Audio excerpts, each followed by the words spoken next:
Jésus en vous. Quand Jésus entre en vous, mes frères et sœurs, un enfant de Dieu ne cherche pas de l'argent. Un enfant de Dieu ne cherche pas la prospérité. La personne de Jésus est la prospérité. Si aujourd'hui, tu n'as pas vu ce que le Seigneur met en vous, et est en train de vous façonner, et est en train de vous préparer pour des grandes choses. Nous sommes créés pour des grandes choses. J'ai dit, nous sommes créés pour des grandes choses. Nous ne sommes pas créés pour être pauvres. Non, nous sommes créés pour des grandes choses. Et la foi que le Seigneur que tu as cru, il va te visiter en son temps. Voilà pourquoi il dit dans Joël 23, il envoie le tour. Il m'a donné la commission de cette mission. Il m'a dit ceci. Quand le Seigneur me parlait concernant la mission qu'il m'envoie pour mon ministère, le Seigneur s'est apparu avec moi comme je suis la prospérité. Abi, ce n'est pas ce que vous parlez de la prospérité. Donc quand tu as beaucoup d'argent, là tu es prospère. La prospérité, la véritable prospérité, c'est la personne de Jésus en vous. Quand Jésus entre en vous, mes frères et sœurs, un enfant de Dieu ne cherche pas de l'argent. Un enfant de Dieu ne cherche pas la prospérité. La personne de Jésus est la prospérité. Si aujourd'hui, tu n'as pas vu ce que le Seigneur met en vous, et est en train de vous façonner, et est en train de vous préparer pour des grandes choses. Nous sommes créés pour des grandes choses. J'ai dit, nous sommes créés pour des grandes choses. Nous ne sommes pas créés pour être pauvres. Non, nous sommes créés pour des grandes choses. Et la foi qui va pousser le Seigneur de te bénir, c'est votre droit. Vous êtes un fils, vous êtes une fille de Dieu. Ton Dieu, il est roi. C'est lui le créateur. Pour te bénir, c'est votre droit légitime. Mais la façon le Seigneur veut, il veut d'abord te façonner, d'enlever ce que le monde a donné comme une forme. Voilà pourquoi la personne qui s'appelle la prospérité, quand elle rentre en vous, tu ne gênes pas, tu ne cherches pas, il va venir à son temps. Amen. Voilà pourquoi j'ai donné ce ministère, mission évoquée de la prospérité. Parce que la prospérité, c'est Jésus lui-même. Il y a des gens qui parlent, Nicolas, matin la prospérité, on l'a la prospérité, pas une prospérité. Ce que Jésus, c'est lui-même la prospérité, mais on l'a Jésus qui c'est lui la prospérité. On ne cherche pas la prospérité. On ne pêche pas la prospérité. On pêche la personne qui s'appelle la prospérité. Quand on pêche Jésus,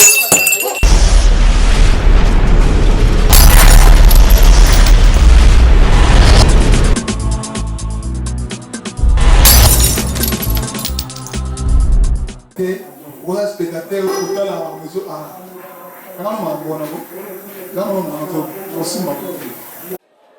vous avez déjà trouvé?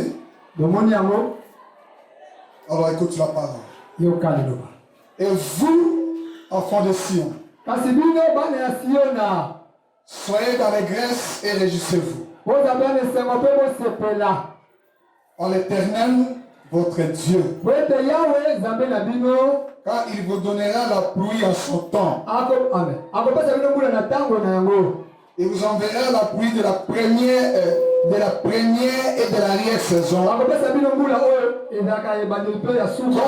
autrefois. 28. Après cela, je répandrai mon esprit sur toute chair.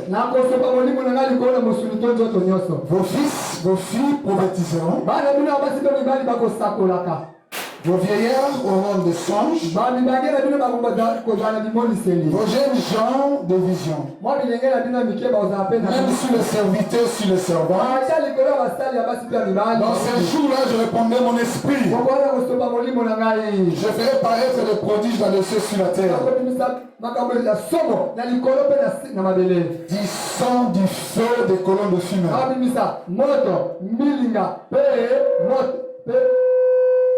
Les soleils ne changeront en ténèbres. Et la lune en sang. Avant l'arrivée du jour de l'Éternel. C'est grand et de ces jours grands et terribles. Alors, quiconque invoquera le nom de l'Éternel sera sauvé. Les saints seront sur la montagne de Sion et à Jérusalem. Comme a dit l'Éternel, parmi les échappés que l'Éternel appellera. Que Dieu bénisse sa parole. Amen. Amen. Est-ce que vous êtes dans la joie ce matin? Oh, je me sens trop lourd. Est-ce que vous êtes dans la joie ce matin? Vous sentir? Alors, acclamez le Seigneur que vous êtes là. Oh, acclamez. On est en train de vous écouter. Les gens qui sont dans la maison, qui nous suivent. Et ils écoutent comment vous acclamez Dieu. Acclamez encore, acclamez encore. Montrez que vous êtes là. Amen. Le thème de ce matin, on va partager avec vous un thème très important. La pluie de la première et de l'arrière-saison. Alléluia. La pluie de la première et de l'arrière-saison.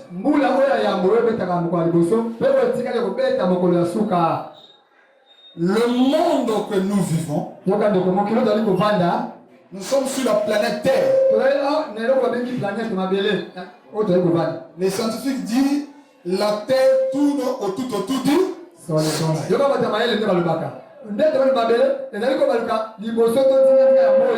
Tourne tout autour du Soleil.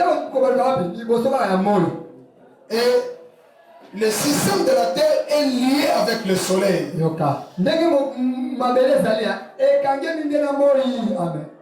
On voit dans le pays du Nord, les Europes, on voit les continents européens, les continents américains, les continents asiatiques vivent par les 4 saisons.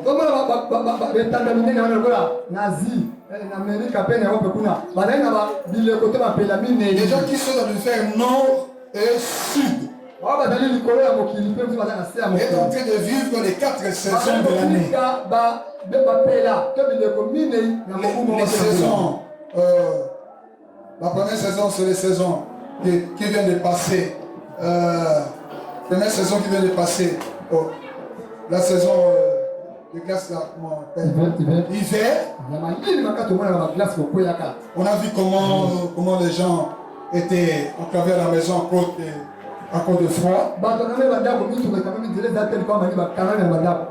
Il y a la saison de printemps. Comme maintenant les gens qui sont maintenant l'hémisphère nord et sud vivent maintenant les saisons de printemps.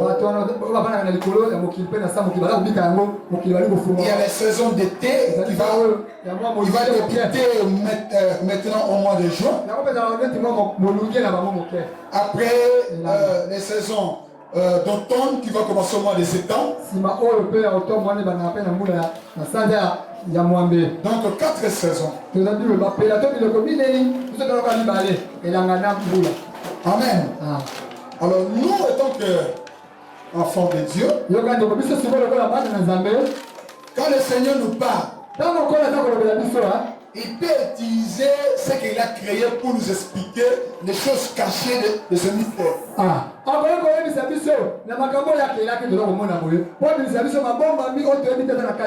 Il peut prendre un arbre pour expliquer le mystère du royaume.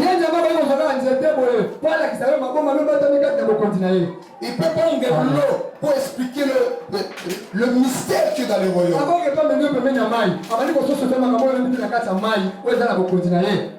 Et il peut prendre une partie de notre corps pour expliquer le mystère de sa personne. Il peut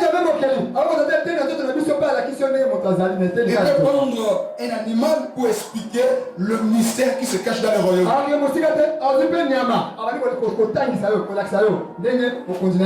Mais ici, le Seigneur a parlé en ce qui concerne les saisons. Il a parlé des saisons de pluie. Comme nous qui nous sommes dans le centre dans le centre d'Afrique, donc au milieu de la terre, où se passe le ligne équatoriale. Et nous expérimentons deux climats. Les climats sèches et les climats de pluie. Amen. Alors le Seigneur dit, il dit, il vous donnera la pluie en son temps. La pluie en son temps. Et il a dit la pluie, le premier saison de pluie et après l'arrière-saison.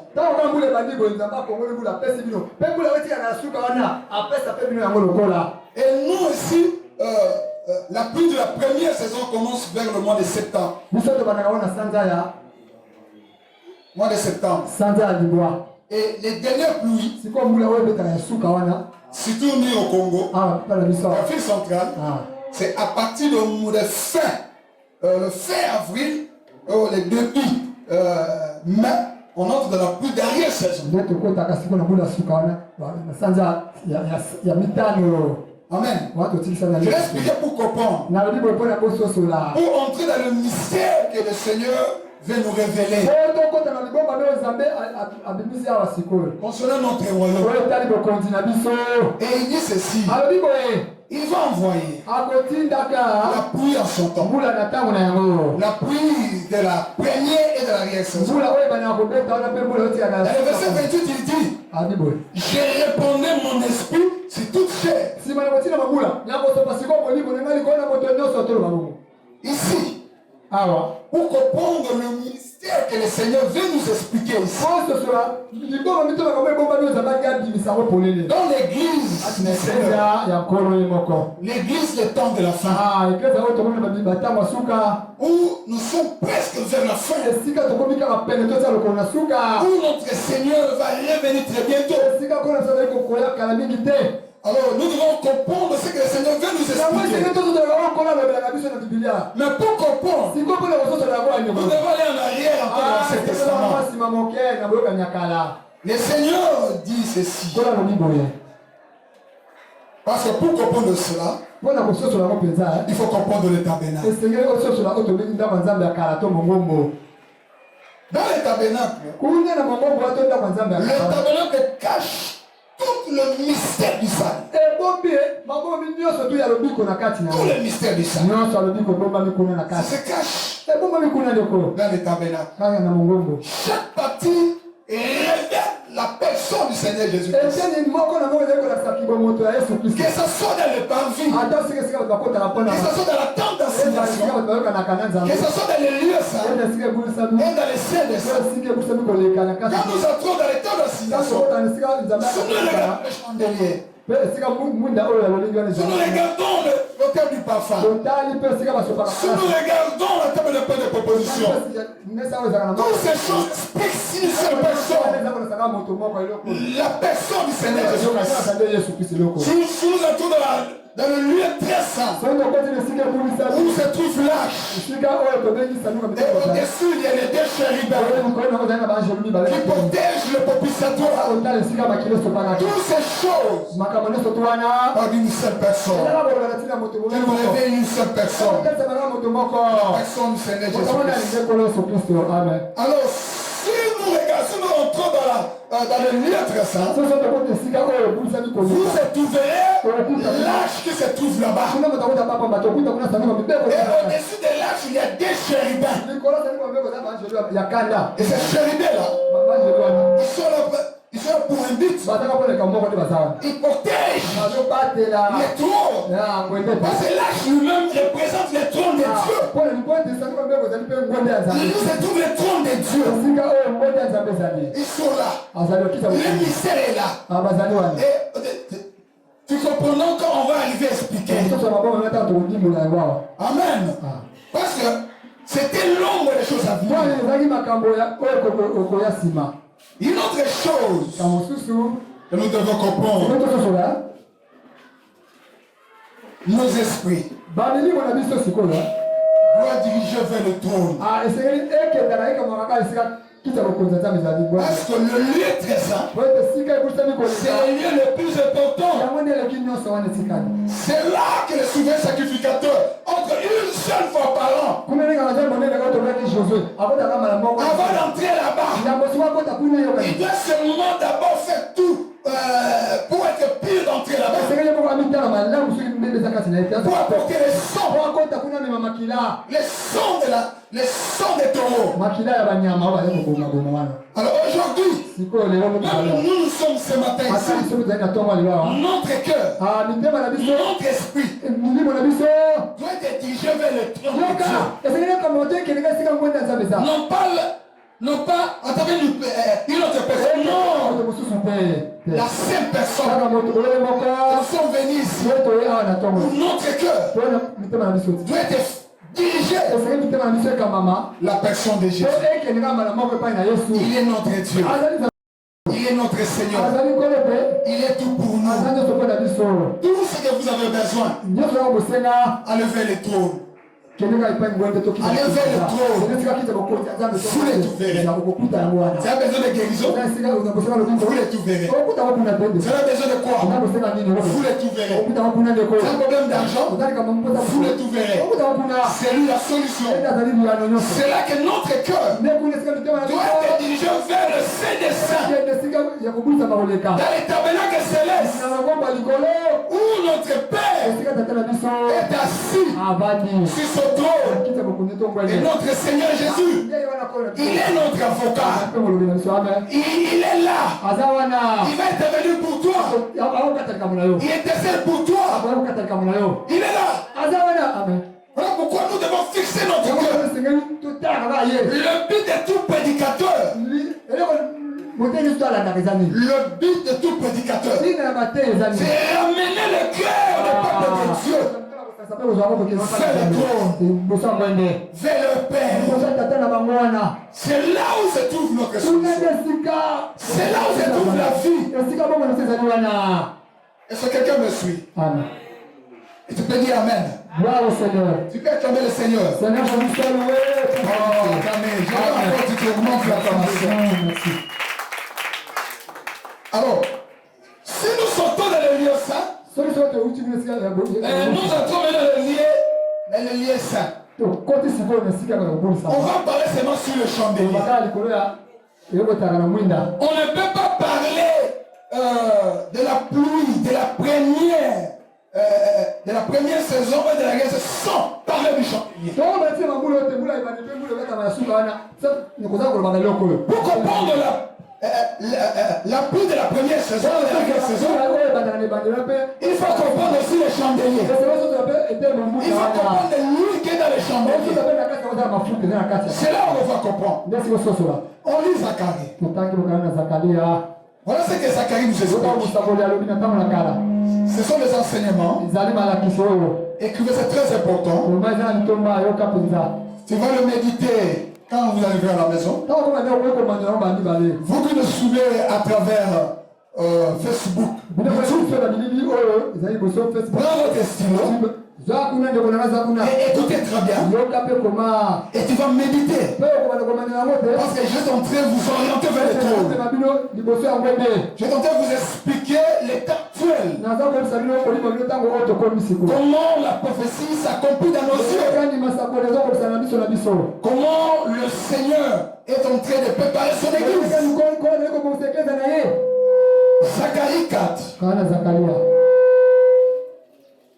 Il dit ceci. À partir du verset 1. L'ange qui me parlait avec moi réveille, il me réveilla comme un homme comme un réveil de ce sommeil.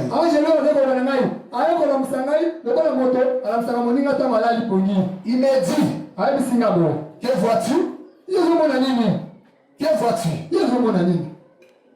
Il a répondu, j'ai répondu, je regarde et voici des chandeliers d'or. Cimetière d'un vase portant de 7 lampes. Conduite pour les lampes qui sont au sommet du chandelier. Il y a près de lui des oliviers, l'un à sa droite du vase l'autre à sa gauche. Et il prenait la parole et je dis à l'ange qui me parlait avec moi. Qu'est-ce qui fait ces choses, mon Seigneur? L'ange qui me parlait avec moi me répondit. Ne sais-tu pas qu'est-ce que signifient ces choses?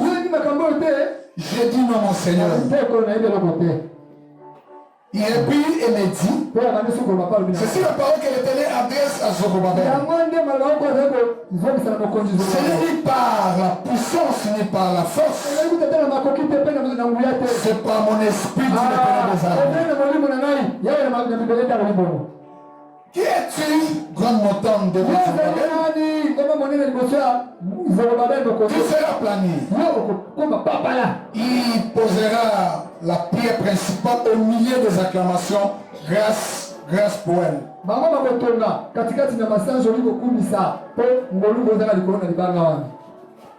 On prend verset 10. Car ceux qui méprisaient les jours des faibles commencements,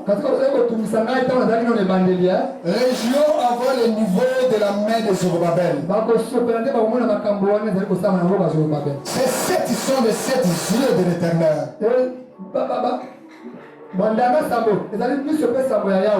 Qui parcourait toute la terre. J'ai pris la parole, je lui dis.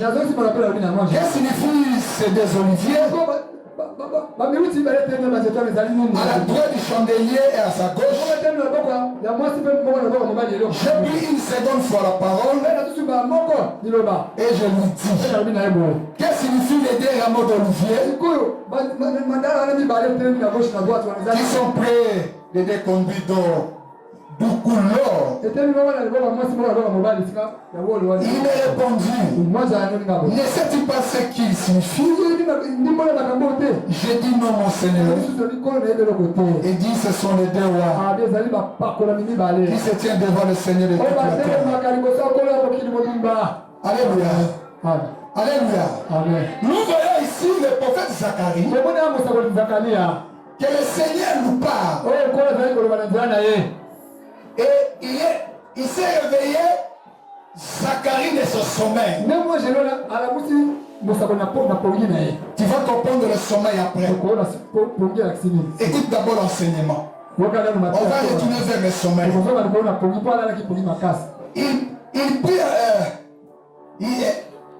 Il dit, que vois-tu? Il dit, je vois le chandelier. Oh, le chandelier, ça se trouve aussi dans les tabernacles. Dans les chandeliers, on met l'huile. C'est quoi le chandelier? Et on met l'huile dedans. On peut mettre la lumière du chandelier éclaire le lieu saint. Le seul lumière qui éclaire le lieu saint, c'est la lumière du chandelier.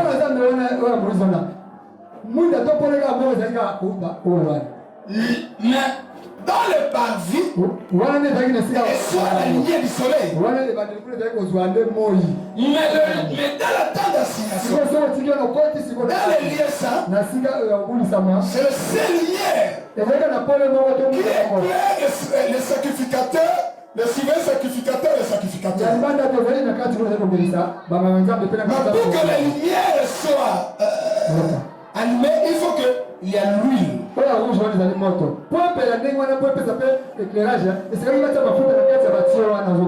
Amen. Oh, la Bible nous parle, nous explique l'huile, c'est le symbole du Saint-Esprit. C'est le symbole du Saint-Esprit. C'est l'huile qui fait que la lumière soit allumée. Dans le lieu saint. C'est la même chose pour l'homme intérieur. Comme le chandelier a trois parties. La première partie, c'est la lumière du soleil qui éclaire le parvis. Et la deuxième lumière, c'est la lumière du chandelier qui éclaire le lieu saint. Et le troisième lumière, c'est la lumière de Shekinah lui-même. Dans le sein des saints. C'est comme ça l'homme aussi à trois parties. Il y a les corps qui bénéficient de la lumière du soleil. Ton âme doit être éclairée par le Saint-Esprit. Alléluia. Pour que ton âme, pour que le chandelier de votre cœur soit allumé, tu as besoin de recevoir Jésus. Tu as besoin de la personne de Jésus. C'est lui le chandelier. C'est lui qui nous éclaire à travers de sa lumière. Parce qu'il est la lumière. Et la lumière de sa parole, c'est là que nous éclaire. Amen.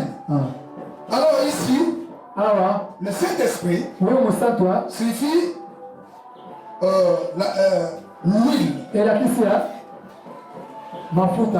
Alors, le Seigneur dit dans Joël chapitre 2 verset 3, il a dit il va répandre son esprit sur toute chair. Mais avant cela, dans le verset 23, il dit je réponds la pluie en son temps. La pluie de la première saison et la pluie de l'arrière-saison. Il m'a donné la commission de cette émission. Il m'a dit ceci. Quand le Seigneur me parlait concernant la mission qu'il m'envoie pour mon ministère, le Seigneur s'est apparu avec moi comme je suis la prospérité. Abi, ce n'est pas ce que vous parlez de la prospérité. Donc quand tu as beaucoup d'argent, là tu es prospère. La prospérité, la véritable prospérité, c'est la personne de Jésus en vous. Quand Jésus entre en vous, mes frères et sœurs, un enfant de Dieu ne cherche pas de l'argent. Un enfant de Dieu ne cherche pas la prospérité. La personne de Jésus est la prospérité. Si aujourd'hui, tu n'as pas vu ce que le Seigneur met en vous, il est tenté de vous façonner, il est tenté de vous préparer pour des grandes choses. Nous sommes créés pour des grandes choses. J'ai dit nous sommes créés pour des grandes choses. Nous ne sommes pas créés pour être pauvres. Non, nous sommes créés pour des grandes choses. Et la foi que le Seigneur que tu as cru, il va te visiter en son temps. Voilà pourquoi il dit dans les Judas, dans Joël, les trois, il envoie le pluie en son. Il envoie le pluie en son. Le Seigneur va envoyer la bénédiction que tu vas les toucher en son temps. C'est pas toi qui va pousser le Seigneur de te bénir. C'est votre droit. Vous êtes un fils. Vous êtes une fille de Dieu. Ton Dieu, il est roi. C'est lui le créateur. Pour te bénir. C'est votre droit légitime. Mais la façon le Seigneur veut, il veut d'abord te façonner, d'enlever ce que le monde va donner comme une forme.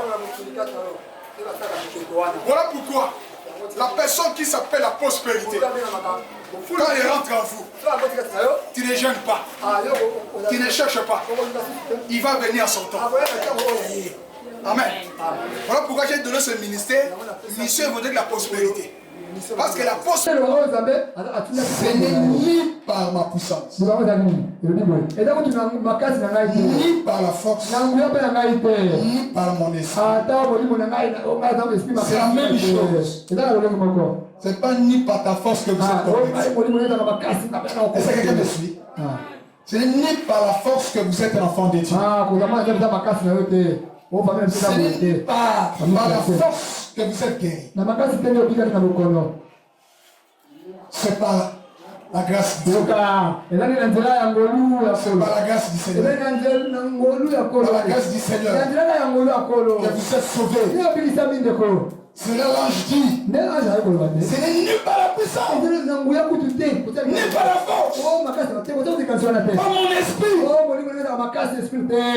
C'est par la grâce de Dieu que nous sommes sauvés.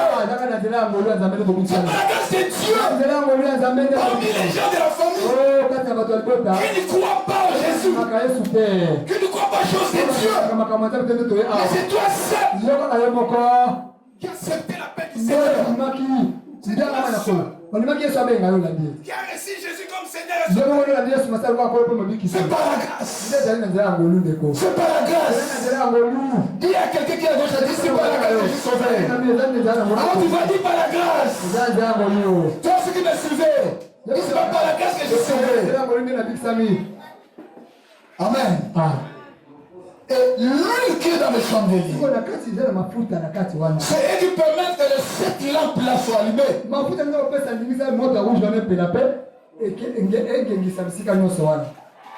C'est comme ça dans le verset 10. C'est ce qu'il dit, il va dire, ce sont les 7 yeux de l'Éternel qui parcourent toute la terre. C'est la grande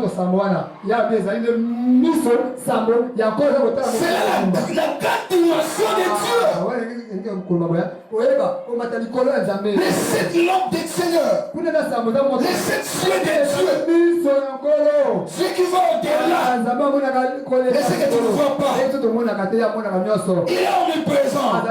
Il est omnipotent. Il est omniscient. Avant que sauvé, lui il savait déjà. Nous sommes déjà prédestinés par la présence de Dieu. Le Seigneur t'avait créé pour être son fils. Par sa présence, tu es déjà sauvé. C'est pour cela, ce n'est pas par ta force que tu es enfant de Dieu. Alléluia. Amen. Et il dit encore, que signifie les déraments qui conduit d'eau pour l'or?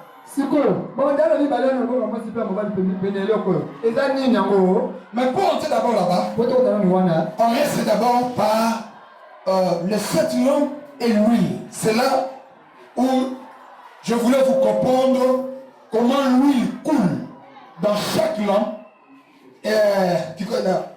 Se trouve dans le vase remonte l'huile et à partir du vase on distribue l'huile dans chaque branche pour que les 7 lampes soient allumées.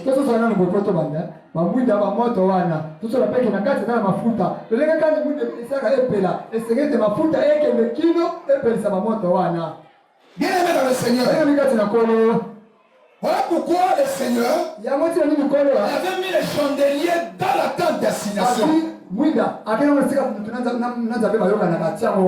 Et il avait une signification. Et cette signification-là, l'église avant de partir, nous devons avoir toutes ces révélations. Tu ne peux pas aller comme ça. Parce que dans la Bible, il y a 3 dimensions des enseignements. Il y a l'enseignement évangélique. Nous sommes tous au pied de la croix pour recevoir Jésus. Élève dans son temps. On va ajouter Deutéronome 32. Deutéronome 32.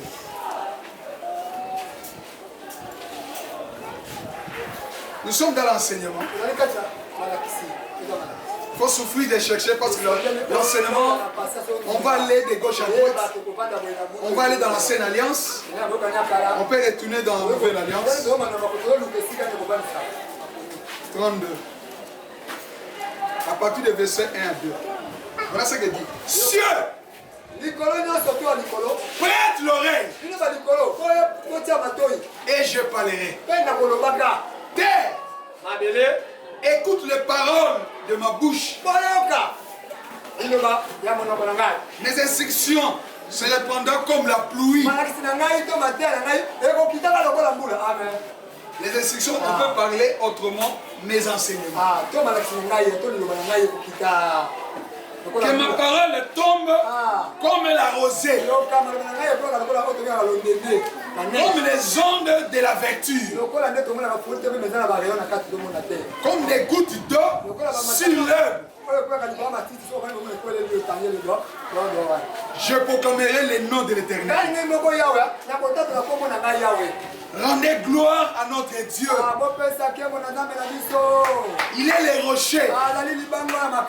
Ses œuvres sont parfaites. Toutes ses voies sont justes. Est un Dieu fidèle et sans iniquité. Il est juste et droit. Alléluia. Si quelqu'un d'autre bouge-les. Écoute les enseignements qui est très important. Alors ici, on commence d'abord, avant d'arriver à Zacharie. Un des retournants. Le Seigneur dit,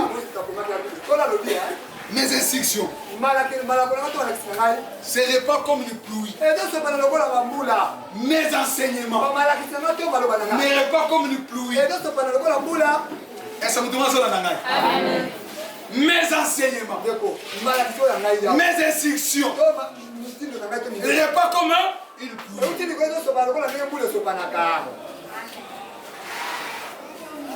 Que ma bouche, que ma parole tombe comme la rosée. C'est-à-dire que quand la parole de Dieu sort là, il tombe dans votre cœur comme une rosée. Que vous m'écoutez. C'est vous qui m'écoutez à l'église. C'est vous qui m'écoutez à travers le monde. La parole de Dieu que vous écoutez tombe dans votre cœur comme une rosée.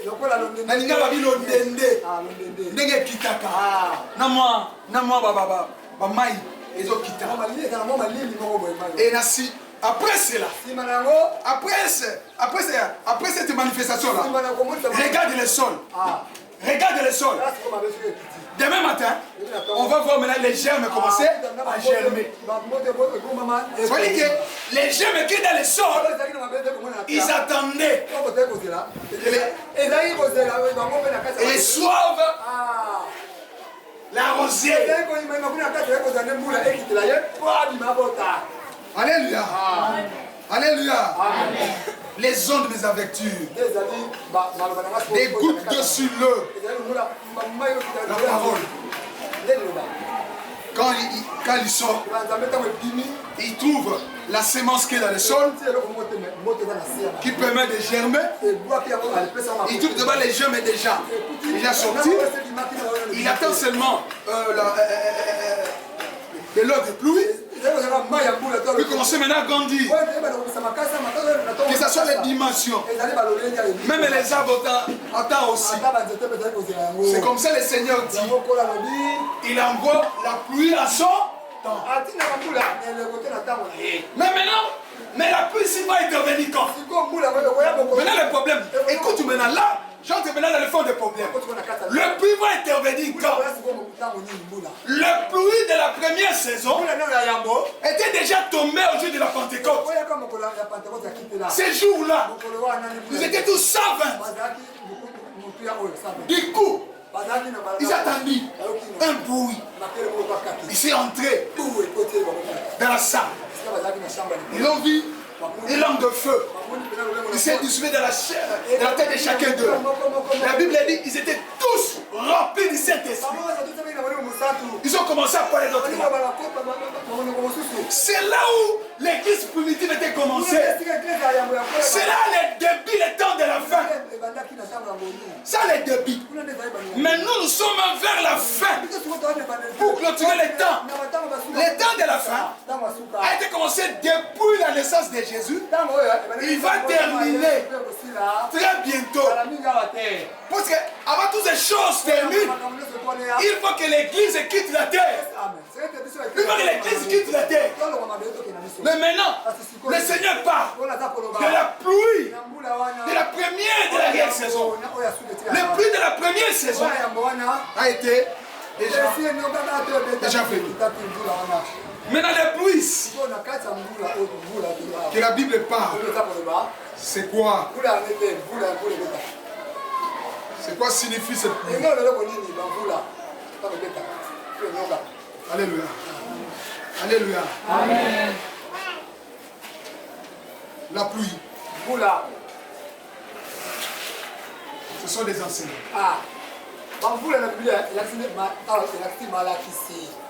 C'est là que Deutéronome dit. Mes instructions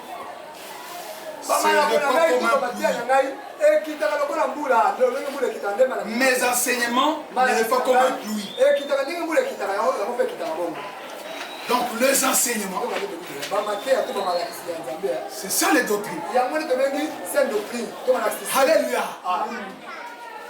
Les enseignements. Le pluie là qui tombe, ce sont des enseignements. C'est comme ça lui-même. Quand il est venu sur la terre, il a pris le corps. Dieu, tout puissant, c'est lui qui s'est caché dans les lieux très saints. Où les deux chérubins étaient là, qui protégeaient les propitiatoires. C'est là où les souverains sacrificateurs entraient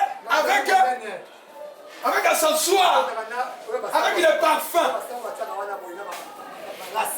Les deux chérubins qui protégeaient les chemins vers l'éternité. Pour que la personne à cause du péché ne puisse pas toucher l'arbre de vie. Les chérubins étaient là. Ils empêchaient tout le monde. Personne ne peut retourner pour encore manger le fruit de l'arbre de vie. Les chérubins étaient là. Si tu rentres dans le lieu saint, n'est pas dans les conditions que la Bible parle. Dieu te frappe. C'est pour cela on mettait les sacrificateurs corps. Quand il rentre là-bas, et on va savoir si il est toujours vivant. Parce que tu peux mourir. Personne n'a train d'être de Dieu. Quand lui-même est venu, il a dit dans Jean chapitre 7, il dit ceci. Voilà ce qu'il dit. À partir du verset 37. Les derniers jours, les grands jours de la fête, Jésus se tenait debout, s'écriant, si quelqu'un soif, qu'il vienne à moi, qu'il boive. Celui qui court à moi, des fleuves d'eau vive coulera sur son sein. Comme dit l'Écriture, il dit cela de l'esprit qui devait recevoir ceux qui croyaient en lui, car l'esprit n'était pas encore, parce que Jésus n'avait pas encore été glorifié. Il s'est mis debout. Il dit, si quelqu'un soif, tu as soif du Saint-Esprit, allez à l'église. Tu as soif du Saint-Esprit, tout dépend de votre soif. Tout dépend de votre foi. Nous sommes le temps de la fin. Nous sommes au temps où nous devons avoir les soif du Saint-Esprit. Allez à l'église. Il crie. Si quelqu'un a soif, qui vient à moi.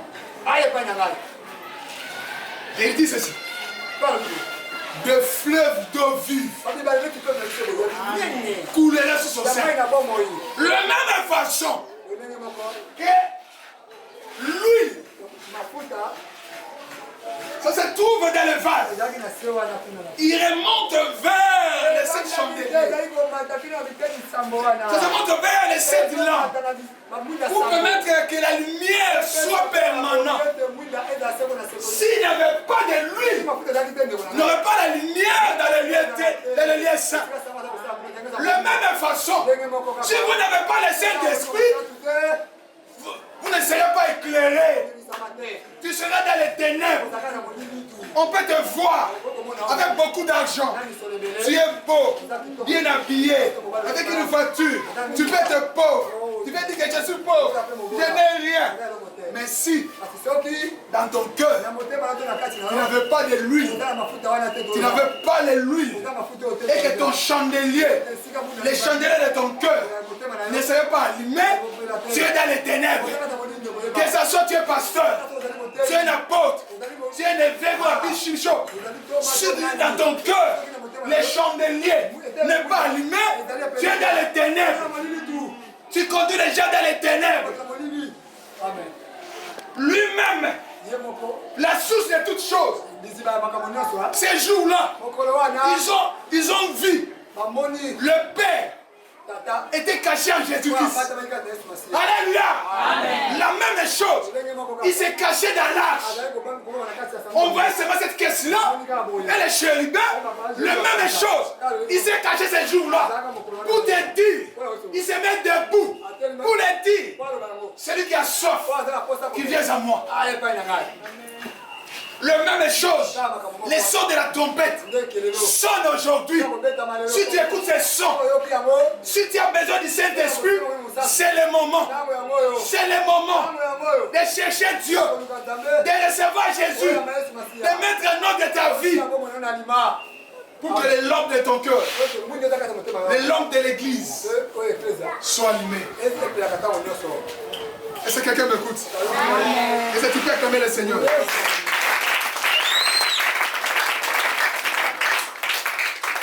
L'enseignement veut dire la doctrine. Ici, il explique la première pluie et l'arrière-saison. Il va nous retourner vers le fondement des apôtres et des prophètes. Dans la dernière église, nous sommes dans les temps de la fin. Il faut que la même pluie qui était tombée le jour de la Pentecôte soit les mêmes pluies qui sera tombée au temps du soir. Au temps du soir. Au temps du soir. Parce que la prophétie dit dans Zacharie, vers le soir, la lumière sera allumée. Quelle lumière? Lumière du chandelier. Lumière de la parole prophétique qui va nous éclairer. La parole prophétique. Même tout le monde peut marcher dans les ténèbres. Ce n'est pas vous. Ce n'est pas vous. Parce que vous avez de la lumière du chandelier. Cette lumière-là vous éclaire. Vous voyez les chemins. Parce que la personne de Jésus est là. Il est notre chemin. Il est notre vie. Nous marchons dans la vérité. La parole est la vérité. Il est la vie. La vie. On avait mis les chérubins dans les jardins d'Éden. Le même vie là. Nous avons récupéré. Nous l'avons récupéré à la croix de Golgotha. À la croix de Golgotha. Voilà pourquoi Jésus a dit, je suis la vie et la résurrection. Il est la vie et la résurrection. Il est la vie et la résurrection. Il est la vie et la résurrection. Même si tu meurs aujourd'hui, vous aurez la vie. Parce que vous avez reçu quelque chose qui s'appelle la vie. Alléluia. Amen. Le pluie. Ce sont des enseignements. Des restrictions de Dieu. C'est pour cela qu'il a dit, venez à moi. Parce que les véritables choses se trouvaient dans les trônes. Où se trouvent dans les lieux très saints. Où se trouvait l'ange, les chérubins, dans la propitiatoire. Il était l'un à droite et l'un à gauche. Et il a dit, si quelqu'un croit, dans le verset 36, si croit à moi, il dit de l'eau vive couleront. Couleront sur son sein. Comme dit les Écritures, l'eau vive qui sort du trône, de Dieu, va couler dans ton cœur. Tu peux venir avec des problèmes, tu peux venir avec des difficultés, tu manques de l'argent, tu n'as pas de travail. Si vous n'avez pas Jésus, tu aurais des soucis. Mais si tu as Jésus, l'eau coule dans ton cœur, il te donne l'assurance. Mon Dieu que je sais, il est capable de me donner du travail. Il est capable de me trouver des solutions. Il est capable de me sauver dans les problèmes qu'il trouve. Parce que l'eau coule, c'est l'eau des solutions, qui est le Saint-Esprit, qui est l'huile, qui monte vers cette lampe. Les mêmes l'eau, le même esprit qui coule du trône, qui vient de l'éternité. Il est rentré par le temps, à travers Jésus-Christ. Ils ont laissé ces lots-là, qui est sa parole. Il coule dans ta vie. Il coule ce matin. Il coule dans ta vie. Toi qui m'écoutez, l'eau de vie coule dans ton cœur. L'esprit coule. Laisse-le. Ouvre ton cœur. Que le Saint-Esprit entre. Donne-lui ta vie.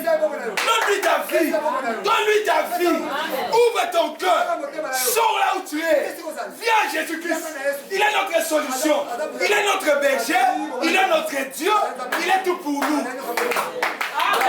Il manque rien chez notre Seigneur. Alléluia. C'est pour cela les jours, il m'a donné la commission de cette mission. Il m'a dit ceci. Quand le Seigneur me parlait concernant la mission qu'il m'envoie pour mon ministère, le Seigneur s'est apparu avec moi comme je suis la prospérité. Abi, ce n'est pas ce que vous parlez de la prospérité. Donc quand tu as beaucoup d'argent, là tu suis prospère. La prospérité, la véritable prospérité, c'est la personne de Jésus en vous. Quand Jésus entre en vous, mes frères et sœurs, un enfant de Dieu ne cherche pas de l'argent. Un enfant de Dieu ne cherche pas la prospérité. La personne de Jésus est la prospérité. Si aujourd'hui, tu n'as pas vu ce que le Seigneur met en vous, il est en train de vous façonner, il est en train de vous préparer pour des grandes choses. Nous sommes créés pour des grandes choses. J'ai dit, nous sommes créés pour des grandes choses. Nous ne sommes pas créés pour être pauvres. Non, nous sommes créés pour des grandes choses. Et la foi que le Seigneur que tu as cru, il va te visiter en son temps. Voilà pourquoi il dit dans Joël 23, il envoie le pluie en son. Il envoie le pluie en son. Le Seigneur va envoyer la bénédiction que tu vas les toucher en son temps. C'est pas toi qui va pousser le Seigneur de te bénir. C'est votre droit. Vous êtes un fils. Vous êtes une fille de Dieu. Ton Dieu, il est roi. C'est lui le créateur. Pour te bénir. C'est votre droit légitime. Mais la façon le Seigneur veut, il veut d'abord te façonner, d'enlever ce que le monde a donné comme une forme. Voilà pourquoi la personne qui s'appelle la prospérité, quand elle rentre en vous, tu ne gênes pas, tu ne cherches pas, il va venir à son temps. Amen. Voilà pourquoi j'ai donné ce ministère, mission de la prospérité. Parce que la prospérité, c'est Jésus lui-même. Il y a des gens qui parlent, Nicolas, la prospérité, on la prospérité, pas une prospérité. Ce que Jésus, c'est lui-même la prospérité, mais Jésus Christ, c'est lui la prospérité. On ne cherche pas la prospérité. On ne pêche pas la prospérité. On pêche la personne qui s'appelle la prospérité. Quand on pêche Jésus, on pêche la prospérité. Quand Jésus entre en vous, il va vous visiter, il va vous délivrer, il va vous bénir.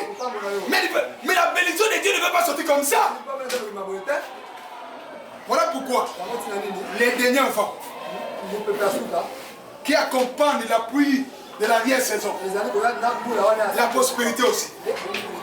J'ai dit la prospérité. Église, écoute-moi. Je me tiens devant le trône du Seigneur pour vous dire, le vent qui accompagne le puits de l'arrière-saison est accompagné avec le vent de la prospérité. Voilà pourquoi les églises vont atteindre les sommets de tous les montants. C'est pas comme ici dans notre église, dans notre pays, où les politiciens voient l'église comme quelque chose de... On peut jouer avec l'église. Tout le monde ne peut pas parler de l'église. Tout le monde ne peut pas parler n'importe quoi si les hommes de Dieu. Parce qu'il ne sait pas. Parce que l'église est pauvre. Pour qu'on puisse jouer avec l'église. Mais la première chose qui se trouve dans une nation, d'abord l'église. Et les autres là. La politique. Les commerçants. Les gens de la société civile. Toutes ces choses-là, tous ces gens-là sont où? Dans l'église. C'est l'église qui envoie ses enfants. Dans la politique, dans les commerces, dans l'administration. Si ces gens-là, ici, mais les sommets des nations, et il y aura une grande différence. Et ils vont amener la prospérité. Et ces gens-là, quand ils seront bénis, ils vont amener la prospérité dans l'église. L'église n'est pas pauvre.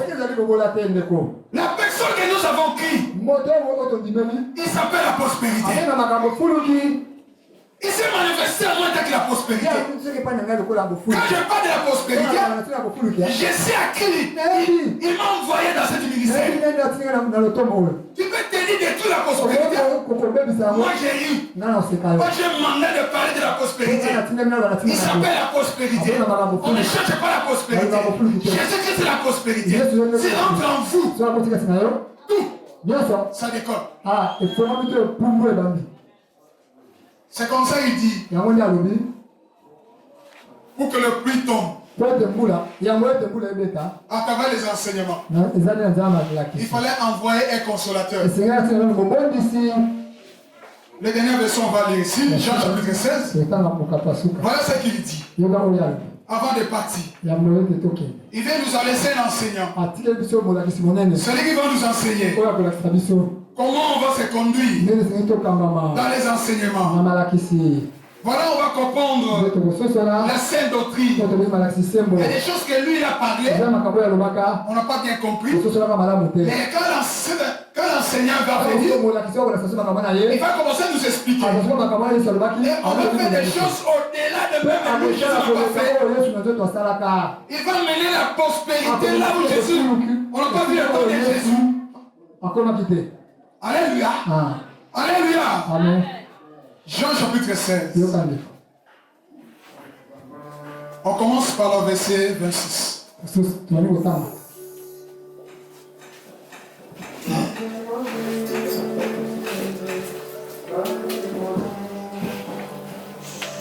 Non, on commence d'abord Jean 14. À partir du verset 26. Jean 14, 26. Il dit ceci. Mais le consolateur, le Saint-Esprit, que le Père enverra en mon nom, vous enseignera toutes choses, vous rappellera tout ce que je vous ai dit. Les consolateurs, le Saint-Esprit, qui est l'huile, qui distribue dans ce monde, qui permet les 7 yeux de Dieu dans toute sa dimension, contre toutes choses, sur la terre, contre toutes choses, depuis les premières églises sur la fin de l'église. Ces yeux-là, on va lire encore 16 à partir du verset 7. Verset 7 dit ceci. Cependant, 16, 7. Cependant, je vous dis la vérité. Il vous est avantageux que je m'en aille.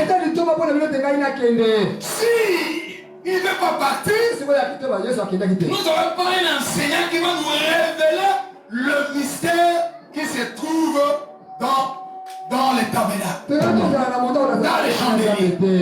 Il fallait qu'il parte d'abord. Si je m'en vais pas, les consolateurs ne viendront pas chez vous, vers vous. Mais si je m'en vais, je vous l'enverrai. Quand il sera venu, il va convaincre le monde de ce qui concerne le péché. Bien aimé, en ce qui concerne pour laisser le péché, ce n'est pas votre force. C'est l'esprit qui touche ton cœur et comprendre que je suis pécheur. Et tu m'humiles au pied de la croix et tu réponds de ce péché. C'est le travail du Saint-Esprit. Il continue. La justice. Tu vas comprendre que l'homme de la croix, le Seigneur m'a justifié. Je suis plus pécheur. Je suis un enfant de Dieu. Je suis le saint. Le saint de Dieu. Et tant que Jésus n'est pas encore venu, je dois continuer ma main sur la tête que saint. Et je suis déjà justifié par le sang de Jésus. Il n'y a plus de condamnation pour moi. Parce que je suis sauvé. Amen. et le jugement. C'est-à-dire que le Saint-Esprit, à travers les enseignements, qui est la sainte doctrine, qui est la pluie, qui est en train de descendre. Écoute maintenant. Regarde le Matthieu 25. On peut voir quelque chose ici. On est très vite. Matthieu 25. Je suis vers la fin. On va terminer. Matthieu 25 dit ceci. À partir du verset 5. Comme l'époux tardait, tout s'assoupir et s'endormir. C'est là que l'ange parlait à Zacharie. Dans le verset 4. L'ange qui me parlait avec mon réveil et il me réveilla comme un homme qui réveille dans son sommeil. Tellement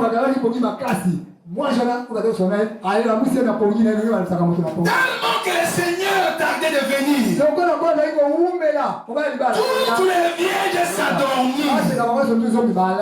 Malgré que lui est là, les autres ne se sont pas de vérifier lui. Oh, la pluie tombait déjà. Bien aimé. Je dis à l'église, dans notre pays, le Seigneur va répondre de plus des raisins d'une façon que tu n'as jamais vu. Les gens qui parlent de miracles, ils vont les tourner. Les gens que vous voyez aujourd'hui, que le Seigneur a utilisé pour le miracle, ils vont multiplier par 1000. Vous voyez des églises avec des 3 millions de personnes. Vous voyez des églises comme les stades ici dans nos pays ici. À cause des réveils, à cause du vent de la réelle saison. Parce qu'il est tenté de déverser sur lui. Parce que c'est quand l'huile vient, les réveils aussi. Le miracle. On va voir le miracle de ce pays de faire. Les gens qui sont étonnés, qui voient toujours le magie, comment on appelle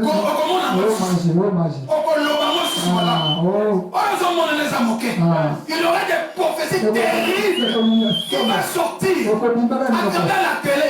Tu es assis dans ta maison comme ça, le Seigneur te parle. Parce que quand lui coule, il parle, il voit tous ses enfants qui sont éparpillés. Les yeux de Dieu te voient. Mais Dieu, même si c'est une chambre de peine, les yeux du Seigneur, tu veux les voir. Même si c'est une barre, Dieu te voit. Il peut te localiser là-bas. Parce qu'il vous aime. Il vous aime. Le pluie. Le pluie qui va nous amener vers le fondement d'Éphésiens chapitre 9 verset 20. Le fondement des apôtres et des prophètes. Où Jésus-Christ, il est lui seul, le pierre angulaire, le seul Dieu, il est le Père, il est le Fils, il est le Saint-Esprit, c'est lui l'école qui du matin, il est notre roi, il est notre Seigneur, il est notre Dieu, il est le commencement, celui qui a commencé depuis de la première saison, celui qui va terminer depuis de la dernière saison, et c'est plus là. Est en train de tomber. C'est comme ça, il nous a laissé un enseignant qui est le Saint-Esprit. Il vous enseigne. Il vous enseigne. Il vous enseigne. Il vous enseigne. Il vous enseigne. Il vous dit, sors là-bas. Sors. Des fondements. Il n'encadre pas le fondement apostolique. Sors là-bas. Élevé dans le Seigneur. Là où on ne pêche pas Jésus, il est le seul Dieu. Là où on ne pêche pas Jésus, il est notre sauveur. Sors là-bas. Sors là-bas. Si on présente une personne, c'est lui Jésus. Sors là-bas. Nous avons une seule personne qui est Jésus. Nous sommes tous les instruments. Voilà pourquoi Zacharie, il a pris les deux oliviers. Les deux oliviers. Quel genre dans sa dimension spirituelle le Seigneur a montré. Il a dit, tu vois les deux oliviers. Ce sont Élie et le Moïse. Et l'esprit d'Élie commençait à agir. Alléluia. Alléluia. L'Élie va terminer la mission juste avant le retour du Seigneur. Avec Moïse.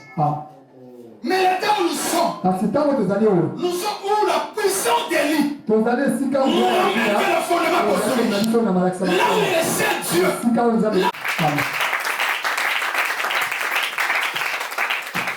Mettez-vous debout. Cet enseignement, je dois terminer dimanche prochain. Et dimanche prochain, je dois terminer parce qu'il y a beaucoup de choses à dire ici.